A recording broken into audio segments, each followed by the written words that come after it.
welcome all of you out there in Zoom land. Welcome to the Newburyport Literary Festival. This is our 16th year as a literary festival. We're a group of volunteers. I'm Bethany Groff-Dureau. I'm on the steering committee of the festival, and I'm a writer and historian myself. As I said earlier, this is the 16th year of the Literary Festival. It's our second. There's my official timekeeping clock. Our second year as a virtual event. And so we hope that you've been able to join us this weekend. We're just so thrilled that it's all worked out. So today we're using Zoom webinar, which means that I can not see you. You can see us. I will disappear once Dr. Greenage gets started. But if you have if you want to chat, we appreciate the chat. If you want to check in with your fellow attendees or have a discussion, please do that in the chat feature. If you have a question for Dr. Greenage, please use the Q&A feature. It's a little easier to keep track of questions for the speaker in that format. So this goes without saying, but our local bookshops need your support more than ever. Two of our partners in the Literary Festival are the Jabberwocky Bookshop in Newburyport and the Bookshop of Beverly Farms, obviously in your old stomping ground, Kerri, in Beverly Farms.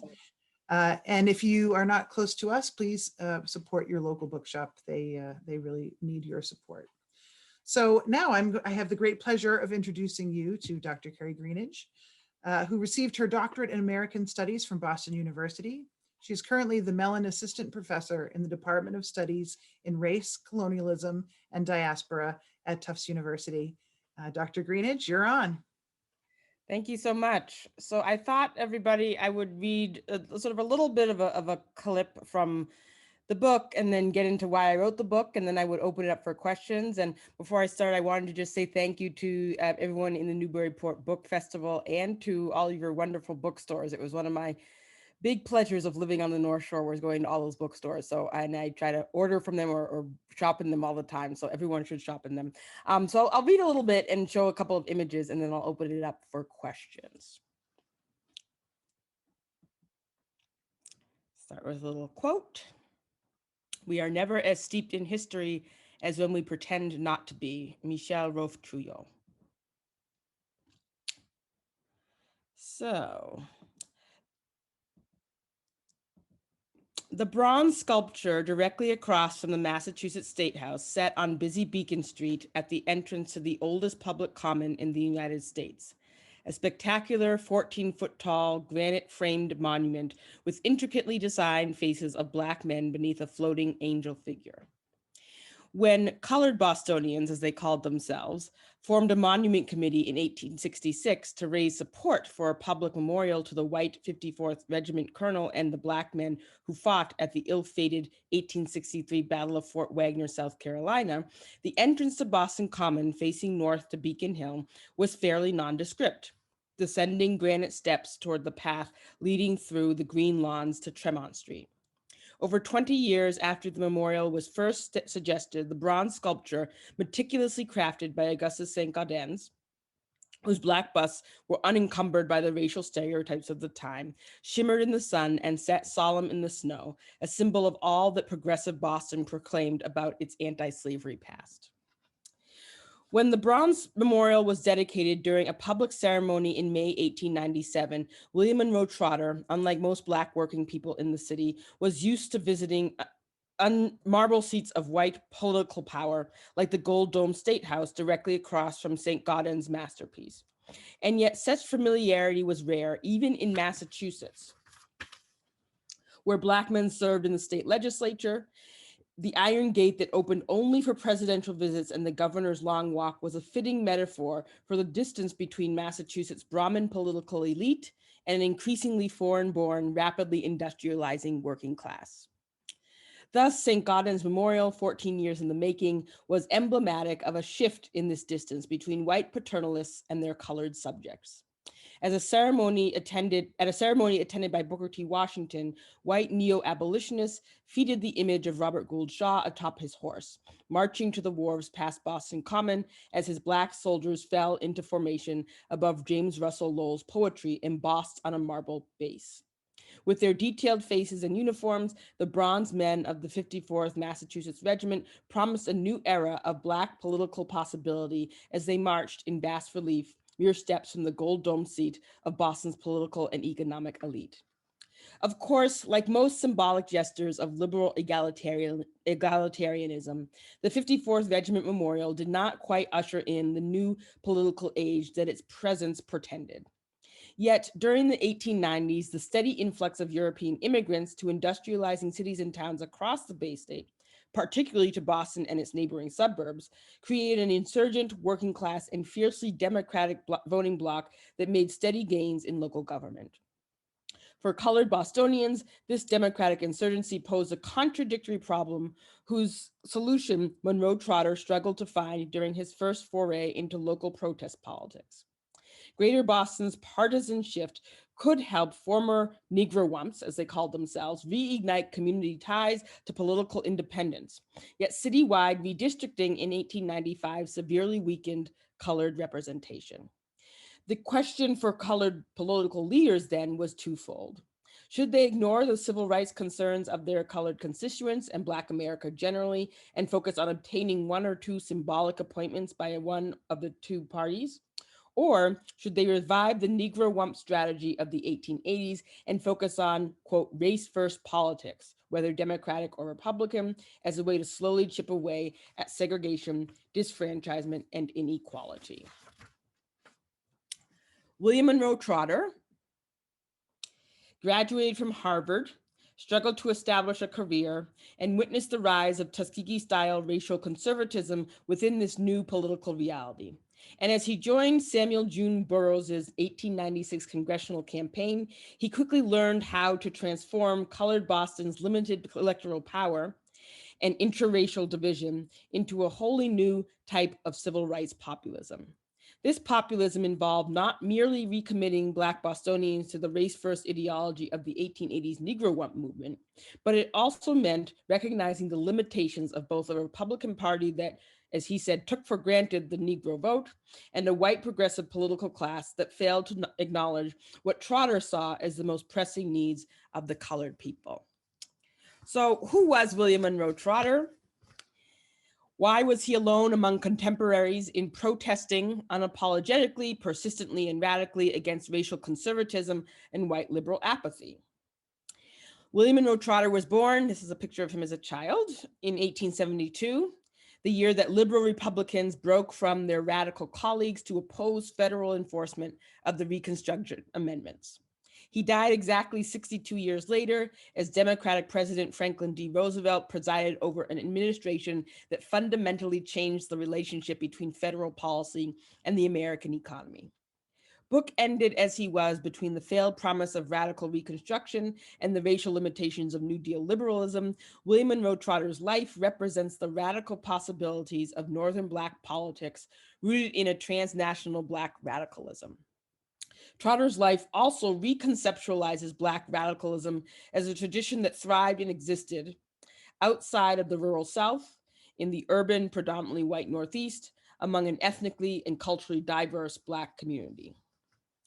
William Monroe Trotter, as I argue in the book, used the Guardian newspaper to, quote, hold a mirror up to nature by using powerful text, imagery, cartoons, and editorials to reinvigorate Black-led radical demands for racial justice, defied, dictated, and directed by colored people themselves. He held up this mirror on a Black Boston community that was inherently transnational and radical in its politics. In a region, New England, where nearly 20% of the Black community was foreign born, mostly in the Caribbean, Cape Verde, and South America, Trotter envisioned what he called a, quote, colored world democracy that conceptualized Blackness as inherently diasporic and Negroness as what he called colored. As the Caribbean communist leader Richard B. Moore noted, it was Trotter who coined the term colored to define Black people. According to The Guardian, color was the only term that adequately accounted for the various nationalities, skin colors, and mixed racial backgrounds of African descended people in a city where a fifth of those defined as Black were born outside of the country and nearly 2/3 were listed as mulatto or mixed race. So how did I end up writing this book? What was my genesis for writing the book? So I first heard about William Monroe Trotter from my grandfather, seen here, Samuel Lee Dance, a proud Black veteran of World War II, raised in Petersburg, Virginia, who was intensely political despite the fact that he lacked a high school education. He and my grandmother, who was actually from Portsmouth and spent her summers in Newburyport, he and my grandmother were activists in the mold of Howard Thurman, whose Jesus and the Disinherited sat on their bookshelf beside a copy of The Souls of Black Folk. My grandparents were amongst the first African Americans to purchase a house in Arlington during the 1950s, although they spent their lives involved in civil rights work around Greater Boston and New England. It was from them that I learned to look for Black stories beyond the existing scholarship, in supposedly predominantly white places like New England and Boston, as well as distinctly African places like the Mississippi Delta and Haiti. Often my grandfather would pile me, my sisters, my cousins, and any neighborhood kid who happened to be hanging around into his silver Cadillac. We would drive up and down Route 2, west on I-90 or south on I-93, and we would point out places that seemed insignificant. Downtown New Bedford, the fishing shacks on Plum Island, or the woods around Great Barrington and Mount Greylock, where, he said, Black people and Native people set their footprints. He was the first to tell me about slavery in Medford, Cape Verdean labor organizers in Dartmouth, and Black sleeping car porters in the South End. And he was the first to tell me about William Monroe Trotter. I was homesick and I was lying on the couch in his living room while he cleaned up from lunch and watched a midday local news program. The program was a retrospective on the 10th anniversary of anti-busing riots in South Boston, with images of white people throwing rocks and hurling the N-word at Black children in Roxbury, some of whom my grandparents knew. And I remember my grandfather saying out loud to nobody in particular, none of this would have happened if Trotter were here. When my grandmother came home, I asked her who Trotter was, and she took me in her lap and wrote his name on a piece of paper. She and my grandfather told me that Trotter was a race man, like Marcus Garvey and Malcolm X. And my grandmother showed me a copy of Stephen R. Fox's 1970 biography, The Guardian of Boston. When I grew up, I found that book in a used bookstore, bought it for $5, and read it cover to cover in one weekend, convinced, like my grandparents, that Black stories are always far more complex than we believe, and that stories like Trotter's ought to be as analyzed, discussed, and studied as those of W.E.B. Du Bois, Marcus Garvey, Martin Luther King, and Malcolm X. It has been my hope with Black Radical to reorient the scholarship around these stories, not as a form of hagiography or racial exceptionalism, but as a way to challenge ourselves to more completely reckon with our racial history. One of the last pictures of Trotter in Boston with the Liberty League. I decided to focus on biography, given this last quote that I'll do, and then I'll open it up for questions. On the importance of biography and community stories in African American and American studies scholarship, I often think of the words of Nell Irvin Painter, who states, quote, "Beyond even the most finely tuned categories lies something exceeding race, class, and gender, individual subjectivity. I remain convinced," Painter concludes, "that historians should keep inside the fundamental lessons of psychology and psychoanalysis, that all people, even people who describe themselves primarily as raced or gendered, are individuals, that individual subjects develop within families, that families need not be related biologically, that attachment does not necessarily connote positive feeling, that attachment and grief do not stop at social barriers of color or class. Families at every economic level inculcate the finest and basest of values." Thank you. And I will open it up for questions.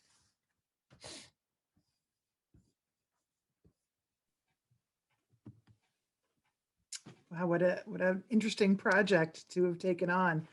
The questions are just coming in. I have a question for you actually to start with.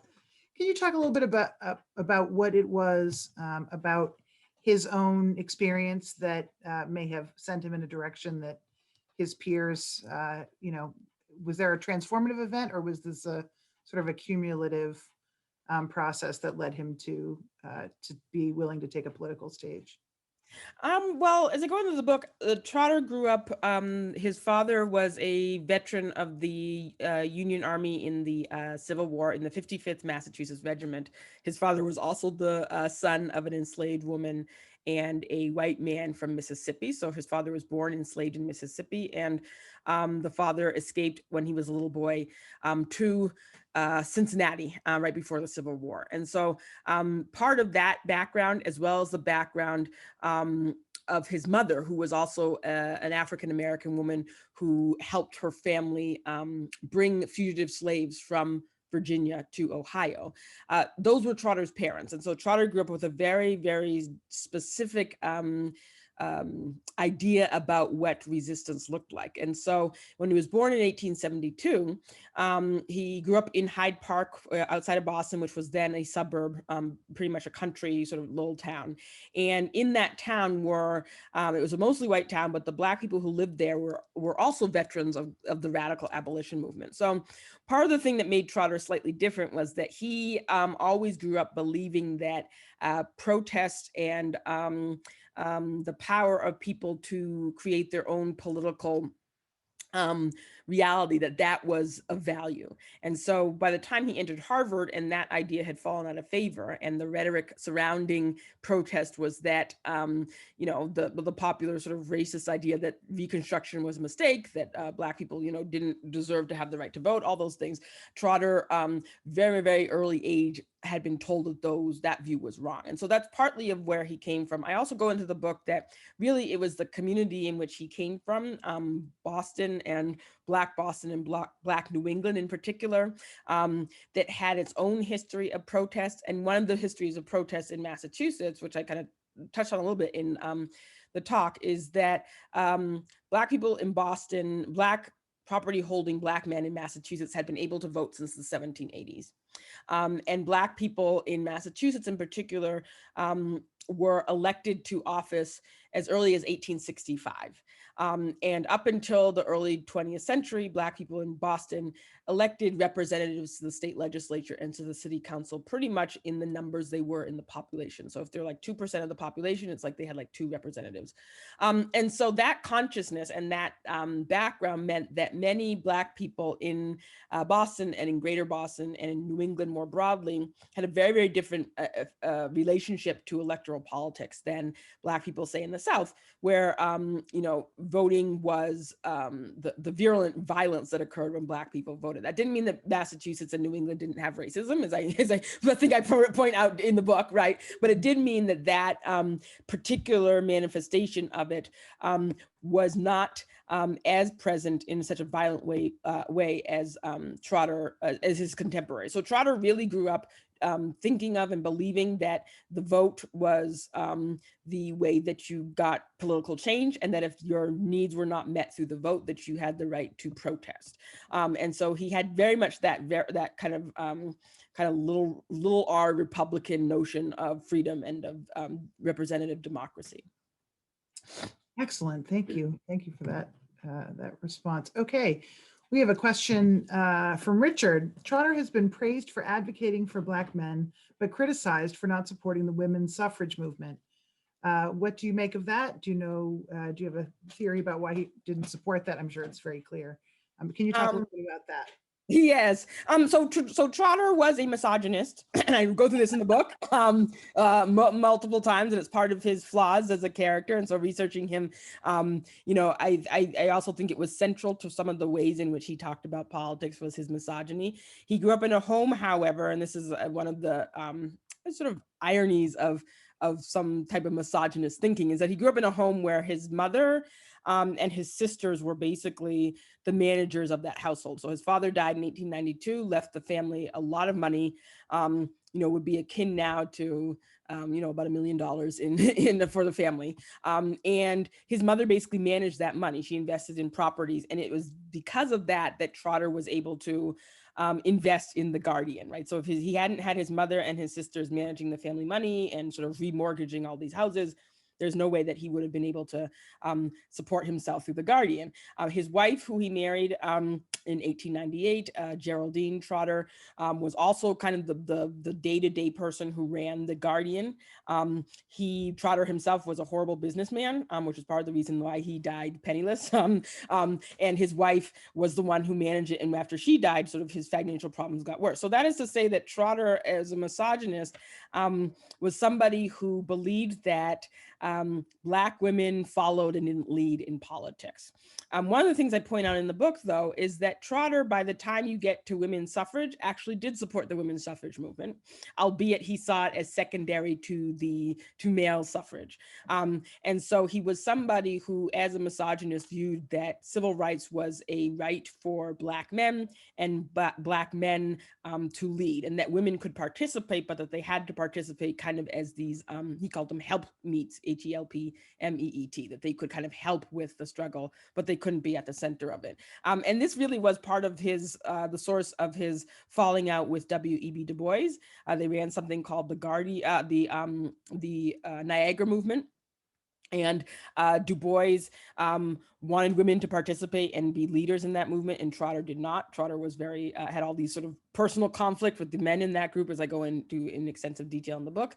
But one of his reasons for falling out with that group was because of their view on women. So he wasn't it wasn't that he didn't support women's suffrage. He was a misogynist, so he did not support anything having to do with women getting sort of an inequality within the struggle. But he was somebody who, ironically, relied on women, and the women in his life were the ones that ran the newspaper.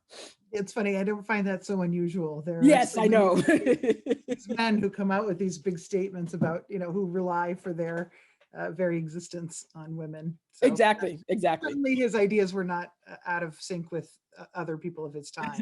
Exactly. I like that you call it as you see it. And a secondary question here is, how is the Guardian viewed in general by the white elite of Boston during Trotter's tenure? So the Guardian was extremely popular locally. And so one of the things that we know is that the Guardian, before, say, 1910, when kind of you have this rise in the Black press throughout the nation, the rise specifically of the Chicago Defender that became kind of the best-selling Black newspaper. It was a best-selling local newspaper, and it was a political tool. So all of the political candidates that ran for office between 1901 and Trotter's in really the mid-1920s, when kind of the newspaper really kind of fell in quality, every time a mayor or a congressperson ran for office, they ran through the Guardian. So you have like Honey Fitzgerald took out all these ads in the Guardian when he's running for his positions in Congress. And later, as mayor, you have the first Italian-American mayor who's running for office in the early 1900s for a congressional seat, who goes through the Guardian. The Guardian was the Black newspaper, and it was a newspaper that had a huge following throughout Black people throughout the country and throughout the diaspora. So it was sold in the Bahamas, in Jamaica. We know that there's signs that it was sold in London, England as well. So if you wanted to get the Negro vote, and as I talk about extensively in the book, that vote was a deciding vote in Massachusetts in particular, from roughly 1880 to 1920, when there was this big redistricting.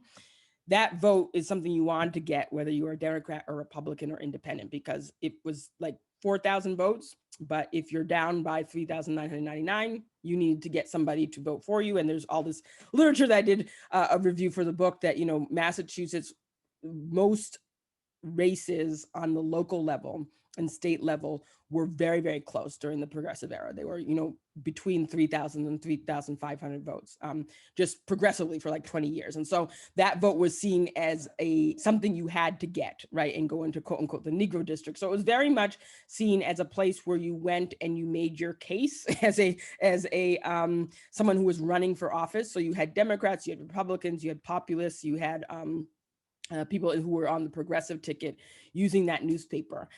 In terms of the newspaper's popularity, we know that people who were members of the NAACP, Moorfield Story, for instance, who was the white head of the NAACP in Boston, he was a subscriber and somebody who participated. We know that James Michael Curley, as much as a conflict he had with Trotter politically, donated money and took out advertisements and columns of support in the Guardian.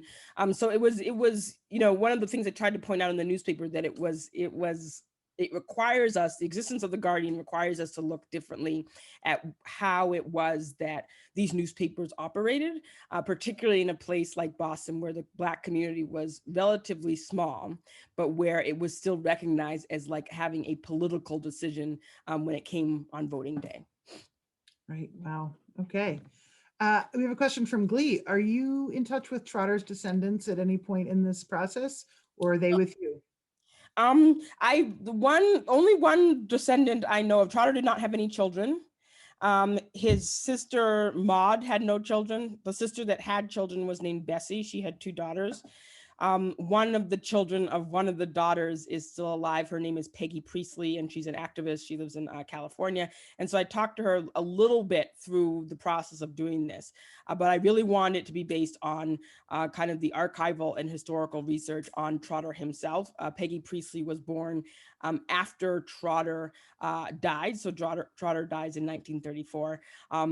And Trotter's had a relationship obviously with his sister and with his family, but that family, his sister who had the children, moved out of Boston by the time towards the end of Trotter's life. So I really wanted to make it be about him, using the archival historical records that exist and the personal papers and letters and stuff that exist.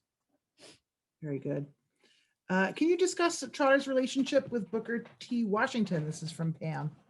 Oh, Booker T. Washington. So Booker T. Washington and Trotter, as I go into extensively in the book, Trotter's problem or disagreement with Booker T. Washington was that he called him the Benedict Arnold of the Negro race. So what he meant by that was that Booker T. Washington had built his career, his fame, and his fortune off of denigrating and African-American people and appeasing white Southerners. And this is at a time when it's a virulent, sort of this very violent, I can't say enough, era of white supremacy. This is the rise of lynching in the South. It's a period from 1865 to roughly 1895 when Black people lose the right to vote. And so less than 2% of all Black people who were eligible voters could vote by 1900. It's a period of a rapid and very violently enforced segregation policy. So all this was happening in real time when Trotter was alive, right? And so he was looking at Booker T. Washington as someone who Booker T. Washington emerged as the president of Tuskegee Institute, built that college up, educated African-American people in Alabama and across the South, and built the Tuskegee Institute into the most sort of politically well-connected institution in Black America. And yet Booker T. Washington publicly would say things such as, the best friend of the colored man is the white Southerner, that lynching did not exist, that, racism did not exist, that Black people needed to basically pick themselves up by their bootstraps, direct quote, he'd actually use the term bootstraps, and pick themselves up, and that then, racism and caste prejudice, as it was called at the time, would disappear. And so Trotter, argument with that was that was a conservative way of talking that appeased white people and really did nothing to help African Americans as they're being segregated, lynched, and discriminated against in the South. And he also pointed out that Booker T. Washington, in his ideas, Washington understood that Washington's ideas were not popular around most Black people, right?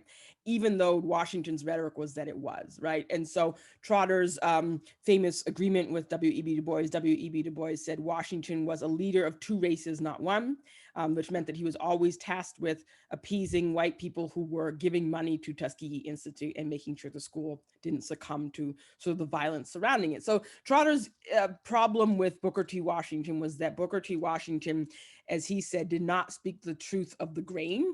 He meant by that, he knows kind of what is happening in the country and politically and racially, and yet he continues to deny publicly that happens, is happening. Trotter was also very critical of Booker T. Washington for stifling dissent. So we know that Booker T. Washington, when Black newspapers across the country, if they disagreed with Washington, Washington would usually summon in his very powerful white friends, particularly Andrew Carnegie, who was a big supporter, and that person would then buy out or slander the Black editor, and the newspaper would collapse. And Trotter relationship with Washington was that Washington could not fathom that Trotter had enough money to just keep the newspaper going. So Washington sues Trotter, at least 4 times in the first 4 years of the newspaper over various things. And each time Trotter is able to win because he has enough of his own money to protect himself. So I really tried to, in the book, give it more of a nuance to talk about the way that William Monroe Trotter situated himself and actually was the voice of African-American working people who, particularly in the North, were very skeptical of Booker T. Washington's program, right? They understood that what he was saying could not possibly be true because their lives were not getting better by the early 1900s. Like if you're telling African-American people, as Washington was, that lynching would end as long as Black people acquiesced to segregation, by 1910, as a Black person, you could say, well, we're segregated and yet racial violence continues. So Trotter really was somebody who saw himself as a voice of what he called the genteel poor, working Black people who were pretty much divorced from kind of like the background politics, but sort of understood that Washington was not meeting their needs. Excellent description of that conflict. Wow. Yeah. So we got a couple more questions. Were Melina Jones Cass and William acquainted? They were. We know that, for instance, so the Guardian was a community project. So it's published out of Tremont Row in Boston every Saturday. But the way newspapers were sold in Boston, particularly sort of popular local ones, was that they were distributed by the community as well. And so Melina Cass's mother-in-law, Mrs. Jones, was one of the first sellers of the Guardian. And Melina Cass talks about when she, being a young person and learning from her mother-in-law who Trotter was, and that Melina Cass, one of the first organizations Melina Cass joined was the National Equal Rights League, which was Trotter's local civil rights mobilizing group in the city of Boston. So Trotter knew them very well, and Melina Jones Cass knew the family very well, the Trotter women very well. Interesting. We have a question in the chat about the school that's named after Trotter and how that decision came about. Yeah, so the Trotter School is interesting. I was on a panel at Harvard a couple of weeks ago, and the director of the Trotter School in Boston was one of the people who came, and she had her students do a commemoration of Trotter's birthday in April. So that school, the Trotter School, arose in the 1960s. It arose out of an effort by Black parents organized underneath Muriel Snowden, who was a Black community activist, and white parents in the city of Boston who wanted to create a public school that would specifically dedicate itself to serving a diverse population in the city of Boston, that it would not adhere to segregationist policies that existed, in fact, in Boston in the 1960s. And so the Trotter School took its name because it billed itself as the first consciously integrated public school in the city of Boston. In other words, the parents and the organizers and the teachers really put the effort into, we want Black students, we want Irish students, we want Italian students, all these types of things. And so the Trotter School, when it first opened, that was how it was created in the 1960s. And the Trotter School has kind of gone through all these incarnations over the years, which I won't go into, but it was sort of considered for some of the time in the 1970s, sort of one of the best public schools, and then it kind of drifted down. In the 1980s, it was considered, quote unquote, a failing school, and now it's sort of one of the considered one of the top schools in the city. So it's always held itself to that ideal, which is that it was going to try as much as it could to fight kind of the strict segregation within the Boston public schools. Wow, fascinating. Well, this is I think always sort of a writer's favorite question, so I'm happy to have the chance to ask it. This is from Dara. What was your biggest surprise as you learned about Trotter?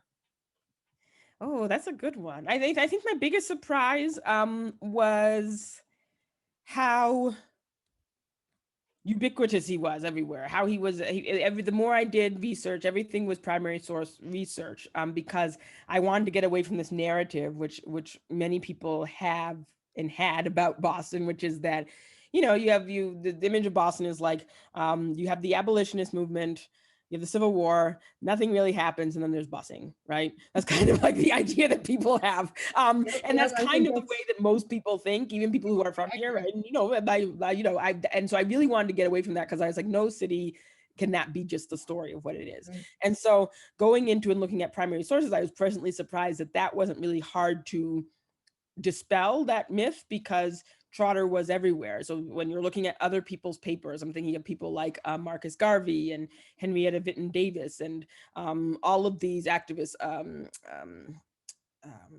Du Bois, of course, all of these people, Ida B. Wells, he's in there like writing to them, and they're writing to him and having conversations with him. And so that was what was most surprising to me. He's also was remembered and beloved in many Black communities across the country that you wouldn't think of. So for instance, Indian country, which is now Oklahoma, the Guardian was sold there. And the Black community, when Oklahoma became a state, started their own newspaper called the Oklahoma Scimitar that was basically modeled after the Guardian. You had another Black newspaper that's founded in Iowa City by the Black community there that was basically the Guardian. You have another one in Sacramento. So there was something, what was pleasant for me as a writer was just uncovering how much of an impact he had on Black people themselves, even if kind of the gatekeepers of Black community, Booker T. Washington, et cetera, would say, oh, he's just kind of this rabble rouser in Boston and nobody listens to him. And that there's a very, very clear record of him having this impact on people. So I think that was the most pleasant surprise for me. And then it was just a matter of kind of culling through the material and choosing how to present it in the book. Yeah, and if my experience is any indication, now you will see him everywhere. Yes, hopefully. You'll stumble across him for the rest of your life. Okay, we have a sort of a philosophical question here, political question as well. Does reckoning with our racist history compel both Black and white people to converse and unravel and decide together how we proceed as a nation? From Catherine.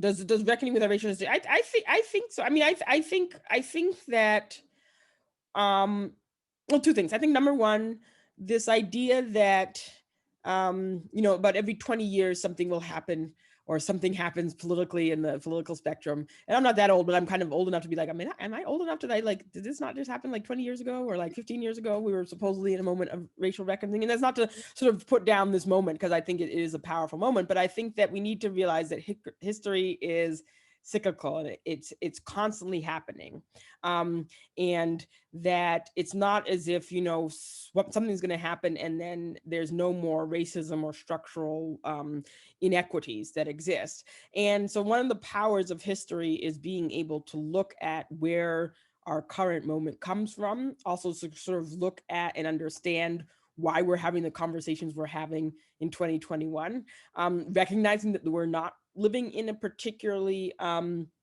different era, except for it's different because we're living through it. And that sounds like I'm kind of discounting the moment, but it's actually then makes the moment more profound, because you're saying that, it's not as if this has not happened before. It's that it's the first time it's happened in this way. And if it happened before, that means that there's a way that we can reckon with it now by looking at the history that happened before. So I think history is incredibly important to understanding how things are built and where sort of certain ideas are coming from and why certain ideas and structures exist the way that they do, and then how then you rectify or deal with the legacies of the institutions and just the stuff in the air that has been created. Excellent. Thank you very much. So Linda asks, what role did education play in Trotter's life? Was that the key to his advocacy work? And I'll bet his mother, poor thing, had lots to do with that. Yes. So Trotter's family, so Trotter's father escaped from slavery, arrived in Cincinnati in the 1840s. Of course, slavery was still going on, although Cincinnati was in the Free State of Ohio. James Trotter Trotter's father attended an abolitionist-run school that was run by abolitionists, both black and white, and had an entirely black student body. And that school, called the Gilmore School, was renowned throughout the country as providing a classical collegiate education for black boys. James Trotter, when he graduated from that school, ended up joining the Union Army. He became a federal appointee, mostly due to the type of education he got in that school. The school also educated John Mercer Langston, the first black congressman, PBS Pinchback, the first black senator. So it was sort of this renowned black prep school for black people in Ohio. And so Trotter's background was that his father, both of his parents, believed in education. They believed in a specific kind of education. So when there was this whole argument in the late 19th century about people learning technical skills versus a higher education, Trotter was very adamant that black people and all people deserved access to both, but that they needed to learn how to think. And so that was really Trotter's mantra. And so he attended the public schools in Hyde Park.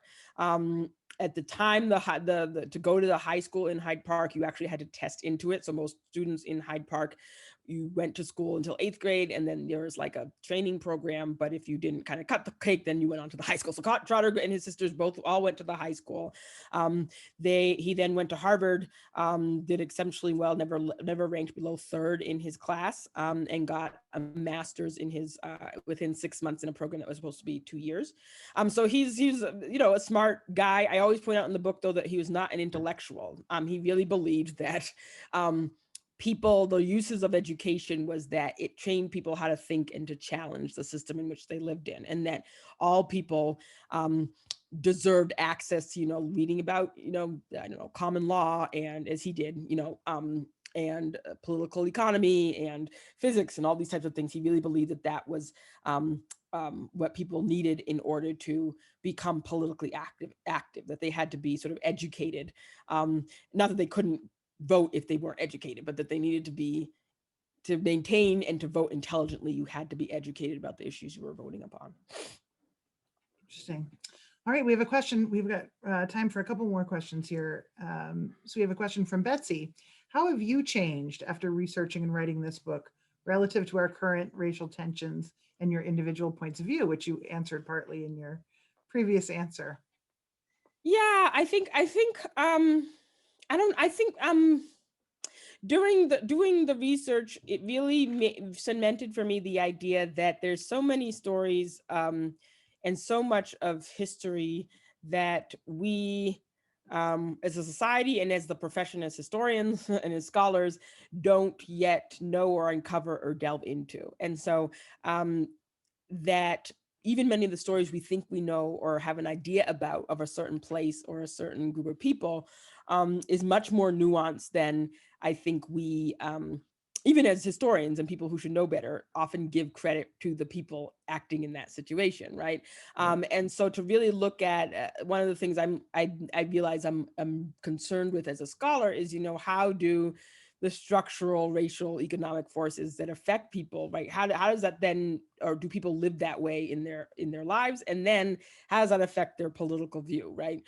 In terms of the situation in which they're raised, or the community in which they're in, shaping the way that you then form your political view, or no political view, right? That's also a political way of being in the world, right? And so I think that's the main way as it has changed me. I think it's made me really appreciate archivists because so much of this book, like the next book I'm doing, is primary source material. It's going into newspapers and records and really just peeling back what the people themselves were saying about a moment, and using that to buoy the story, as opposed to looking at what other people have said and using that to buoy sort of how I'm going to analyze a moment. Wonderful. Yeah, I think it's with the benefit of hindsight, we can sort of, it's always fascinating to see where people are when they don't know how it's going to turn out. Exactly. We think we're in 2021, so we're like, well, why would they make that decision? That's so stupid. World War One's going to happen. And you're like, well, they didn't know. Exactly. What's going to happen in World War One? Yeah. Exactly. Didn't know it was going to happen. So there's a whole different way that they're thinking of things. No, I love that. It is a way to inhabit the past in a very real, very fun way. So we have a question from Paulette. Did Trotter name his political position as radical, or was the label used by others, supporters or opponents of his positions during or after his life? So the term radical he used for him, he didn't use for himself, except for when his detractors used it, he said he would embrace the term of radical, because radical, Jesus was a radical, was his famous, statement. So he was considered a radical in his time. He was considered a radical in the terms of the time. So the term radical really comes from the historical confines of what radicalism meant at the time. So it was something that was debated by African-American people, and people really considered somebody who really believed that voting was important, but that true political revolution change, racial change, came from a combination of voting and grassroots organizing and demonstration, right? And that in and of itself was a radical idea then, and even today is a pretty radical notion that many people in the country have. He was also known as radical by other people on the radical political spectrum. So people who were Black nationalists, people who were in the socialist and democratic socialist and communist parties. He was never a communist, but he did associate with those groups because he said that they were working often for civil rights. And so he would ally himself with them. So definitely the term radical came from his detractors and from his supporters. And he then would embrace it himself and say that he was somebody who was working outside of the existing systems to affect the change that he wanted to see. Excellent, thank you. We have so many wonderful questions, but we're not going to have time for all of them. So I'm going to ask you if you can let folks know how to contact you if they want to ask their questions in a different way, or how to keep an eye on your work. Could you do that? And then we'll close with one. Yes, so I have my, you can send to my email.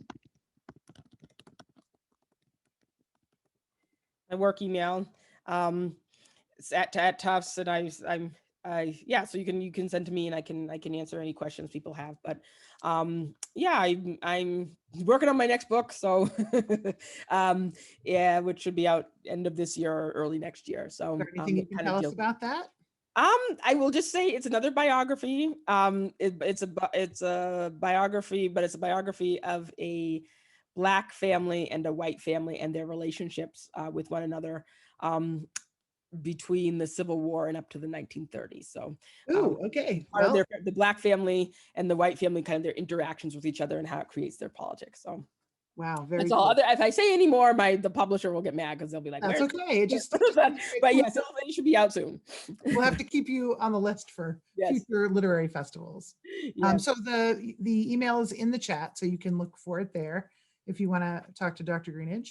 Yes. And I'll close with this question because I think it's something we can ponder even after we leave. Are there lessons from Trotter's work that we should and could leverage to do anti-racism work today? Yeah, I think the thing we can use Trotter for is to, and this might sound a little controversial, but it actually we'll see. I think that Trotter's biggest thing is that the term they used back then was caste, anti-caste, so anti-racism, casteism was what they call it. And so his famous statement was that he was not trying to convince people to believe that Black people deserved rights, right? He was trying to believe people that justice needed to be served, right? Which are two separate things. And so I think that's the thing we can take from Trotter, particularly in these times, right? It's not a matter of, and I think we kind of get away from that when we start talking about this idea of focusing on, we're going to have an initiative to do anti-racist research. That doesn't mean that that's not right?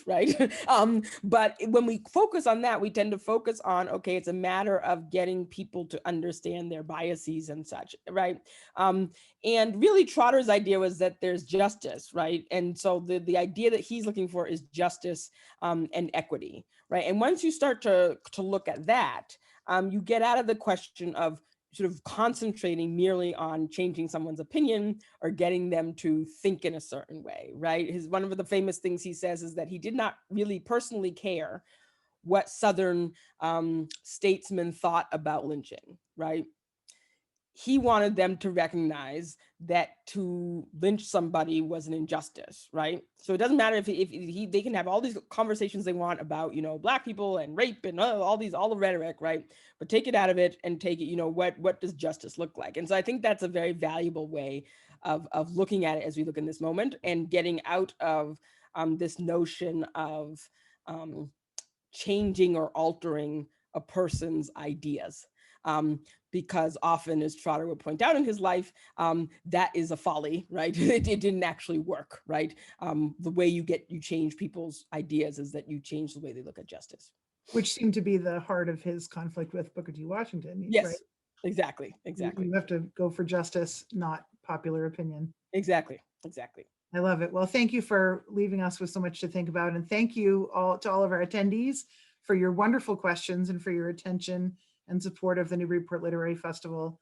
I have a feeling we'll be seeing you again, Dr. Greenidge, once your next project comes to fruition. So thank you again for giving us your valuable time. Thank you, all of you. We've got a couple more sessions. We're winding down the festival. I hope you had a wonderful time, and we'll see you all again. Thank you, guys. Thank you so much.